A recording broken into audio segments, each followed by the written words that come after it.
வணக்கம். நேற்று நாம் ஒரு கம்பிச்சுருளில் காந்தப்புலத்தை செலுத்துகிறப்போ கரண்ட் உண்டாகுது அப்படின்றத நிரூபித்தோம்.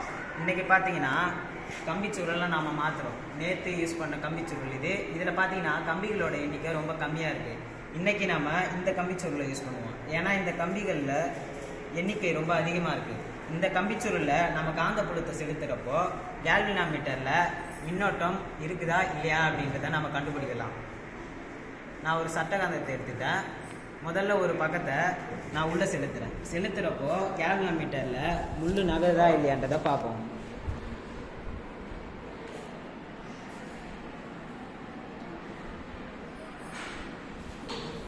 எல்லாரும் பார்த்துருப்பீங்க.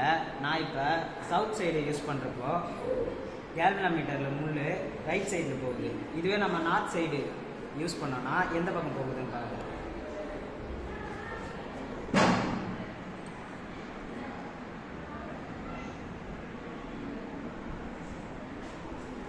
எல்லாரும் பார்த்துருப்பீங்க. நார்த் சைடு யூஸ் பண்ணுறப்போ லெஃப்ட் சைட்லேயும், சவுத் சைடு யூஸ் பண்ணுறப்போ ரைட் சைட்லேயும் கேல்வனோமீட்டரில் முள் நகருது. இதை வச்சு நம்ம காந்தப்புலத்தை மாற்றி கொடுக்கறதால கரண்ட்டு கேல்வனோமீட்டரில் குழி மாறுதுன்றதையும், கம்பிச்சூரில் கம்பிகளோட எண்ணிக்கை அதிகமாச்சுன்னா கரண்ட்டு நமக்கு அதிகமாக கிடைக்குதுன்றதையும் நிரூபிக்கிறது.